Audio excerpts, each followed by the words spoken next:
It turns out, it seems, that the sites condemned and sanctioned by Britain yesterday were part of a disinformation effort targeting, among others, the Princess of Wales, and they highlight Moscow's persistent attempts to exploit sensitive cultural and political issues to fracture Western unity. This campaign, executed by the doppelganger group, exemplifies Russians' disinformation tactics, and it sparked sanctions from the UK against 6 Russian agencies, including Struktura, National Technologies and Social Design Agency, accused of disseminating misinformation under Kremlin contracts.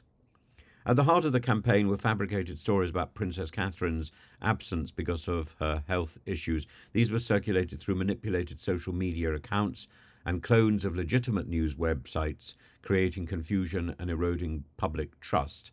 Professor Martin Innes from Cardiff University's Security, Crime and Intelligence Innovation Institute says that the doppelganger strategy centres on deploying large numbers of disposable social media accounts to flood the information space around particular stories. He says that this tactic helps infiltrate discussions on wedge issues such as identity politics and immigration, leveraging existing conspiracy theories around the royal family for greater reach. The Foreign Secretary David Lammy condemned these efforts, saying Putin is so desperate to undermine European support for Ukraine, he is now resorting to clumsy, ineffective efforts to try and stoke unrest.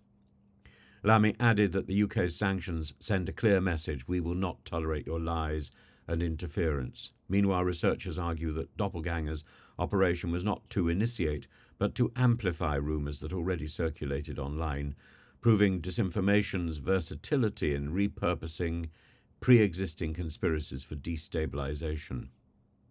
Of course, I would add my own story about Putin's demise on October was it the 28th or the 23rd at 8:15, and his residence in a Smeg fridge. Two can play at this game, but equally, there do seem to be quite valid sources for that, and my own experience of Putin is that the Putin that I met in 2016 is not the same Putin that I see today. One of them is a doppelganger, God knows which one. By stoking all the propaganda, doppelganger promoted pro-Russian, anti-Ukraine content, particularly during sensitive events like the US and European elections, and this exploitation of celebrity-related narratives to sort of seize an audience presents a perfect cocktail for conspiracy theories, according to Professor Sander van der Leyden of Cambridge, feeding on reduced public trust in institutions with the AI-generated media manipulation. The White House and EU officials have echoed these concerns, indicating that these disinformation strategies are likely to intensify as Russian agencies refine methods to disrupt cohesion and sway public sentiment globally. In the end, you end up wondering, what can you trust? Well, what you trust is your impression of what and who people are. What they apparently say or what they apparently do, that's a secondary issue. We've often got it back to front. We make a distinction between people who are good, people who are bad. We find out what they're doing.